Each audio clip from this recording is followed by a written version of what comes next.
So update mga boss, ano kayang oras na?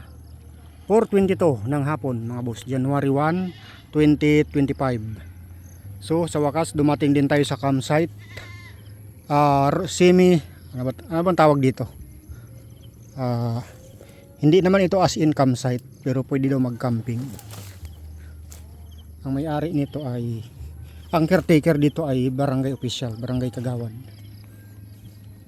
So hindi ako pinabayad. Tinanong ko magkano overnight, wala daw bayad dahil daw kagawad siya. Siguro konsiderasyon din bilang barangay official, hindi ako pinabayad. So i-promote natin ang kanilang area. Pwede kayo mamasyal dito mga boss. Sabi niya kanina salamat daw, sabi ko explore natin ang inyong area. Yan. So meron isla dyan sa unahan. Hindi ko i-search ko sa mapa kung anong mga isla dyan, isa, dalawa. So sayang ang aking pamingwit. Kung kailan napunta ako sa tabing dagat, hindi ko dala pamingwit ko.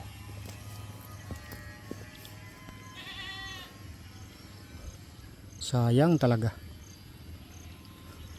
So meron akong nakita diyan outlet ng kuryente.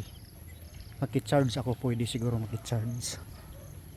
So lilipat siguro ako dito banda kasi napakaganda ng spot kapag dito. Wala naman siguro ahas dito eh. Yung kalaban lang dito masukal, baka may ahas. So meron naman tayong tent, kailangan lang. Pero walang ahas yan kasi maraming hayop dito.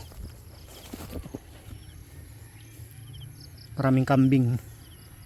Kasi may ahas yan, mga dadali yung mga kambing na yan. Tsaka baka. So yan ang spot dito mga bossing. Dito ito sa may, anong pangalan nung kanina? Wala sa isip ko. Butangyad. Dito ito mga boss sa Butangyad, San Francisco, Quezon Province mga boss. So sa mapa, wala na palang, hindi na simentado. Ang laki kanina, ang laki. Ang lawak kaninang rough road mula doon. No? Mayroong beach doon, 50 pesos per head lang overnight. Grabe. Ang daming tao. Medyo crowded, parang public beach siya doon banda. Nakalimutan ko tuloy yung pangalan kanina. Tapos rough road hanggang papunta dito sa may kalsada kanina dito. Kalsada nandito pero hindi siya sementado, rough road pa siya. So parang may mga jeep dumadaan, pampasirong jeep siguro yan. So tinanong ko yung kagawad kanina, pwede daw dumaan doon, libutin hanggang doon, makalabas naman doon sa kabilang dulo. So bukas libutin natin. So mamaya siguro kung may oras pa, try ko bumaba dyan. So siguro baka dito ko mag-sit ng tent o kaya dyan sa tabi ng kubo, kasi pwede ako mag-charge ng gadget. Dito na lang ako sa tabi ng kubo para malapit sa outlet. Tamang tama, may dala akong extension. So dito ako mag-set up ng tent. So mayroong niyog doon. O kaya dito na lang talaga. Para malapit lang. Matingnan ko mag-charge ako.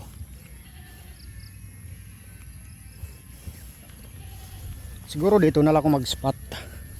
Dito ako maglatag ng tent. Itong madamuhan na ito. Pero mas maganda yata doon. Doon na lang siguro. Mapupuno na naman ang ating storage nito. Naka-record ang gadget. Yung 360 naka-record ang cellphone. Meron kubo dito. Pwede daw ako matulog dyan. Pero nakakahiya naman. So, siguro dito na lang ako kasi maganda. Maganda yung bunga dyan. Spot dyan. Dito na lang ako. Kasi bungad mo dito maganda. Dito na lang ako mag-tent. Wala bang yung malaglag dito? Siguro wala naman. Dito hindi naman nakatakot, di naman tumalandslide kasi mababa lang naman siya. Yan oh. Para lang sa binuldos. May hagdanan dyan.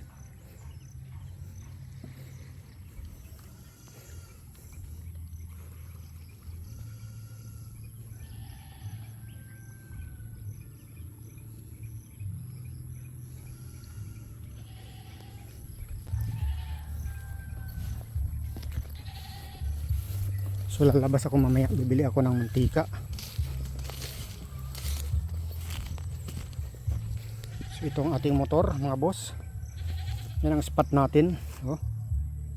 Merong isla doon sa kabilang dulo ng dagat. Kabilang isla. Kabilang dako. So ito ng ating sit up mga boss. Ang ating tin at ang ating canopy. Tapos view, yan. Row camping tayo mga boss. So tamang tama, mayroong kuryente diyan sa kubo. Nagpaalam ako, pwede ako makicharge ng cellphone. Ang tiwala dito ay barangay official, barangay Kagawad. Tiwala ng may-ari ng lupa. So row camping ito mga boss kasi hindi talaga siya as in campsite. Nakalagay lang sa mapa, Google Map. Butangyad Beach. Yun ang tawag dito, nakalagay sa, nakarehistro sa mapa. Butangyad Beach. So bukas ng umaga maligo tayo diyan. Baka maghapon pa ako dito bukas.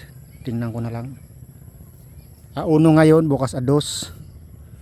So titingnan ko na lang anong magiging ano. So lalabas ako kasi bibili ako ng tubig. Yung highway nandyan lang. Ang lugar na ito mga boss ay San Francisco, Quezon Province. Yan, yung tent ko galing pa ako kanina sa campsite sa GNG campsite, Barangay Mabato, Calamba, Laguna. Doon ako nag New Year kagabi. So ngayon dito na naman ako. Row camping to. Dito mga boss ay libre, hindi ako pinabayad. Siyempre magbabayad naman tayo. Sabi ni Kagawad, libre na lang daw. So maraming salamat sir sa paglibre. Ganda ng spot oh. Sayang talaga pamingwit ko, di ko dala. Kalimutan ko lagi-lagi dyan sa compartment ng motor ko. Tamang-tama sana mamingwit ako. Di bali, babalik ako dito para mamingwit ako dyan. Magandang spot. Palagay ko dito talaga magandang spot mamingwit. Di bali, babalikan ko to. Pero hindi na ako dumaan dun sa hindi na ako dadaan dun sa rough road ganyan dinaanan ko. Ang haba, siguro 30 minutes ko binaybay yung off-road na maputik. Buti ka mo, tuyo yung kalsada, tuyo yung putik. Sa gitna, grabe lalim ng putik. Kahit 4x4 hirap. So bukas hindi na ako dadaan doon at lumibot na ako doon sa kabilang dulo ng mapa. Pag titingin sa mapa, malapit na to sa pinakadulo ng Quezon Province. So bukas ikot tayo sa Narciso, San Francisco Loop pala to. San Narciso, San Francisco. So itong ating tent, lalabas muna tayo, bibili tayo ng tubig kasi konti na lang laman ng tubig ko. So yan si sir kasama ng anak.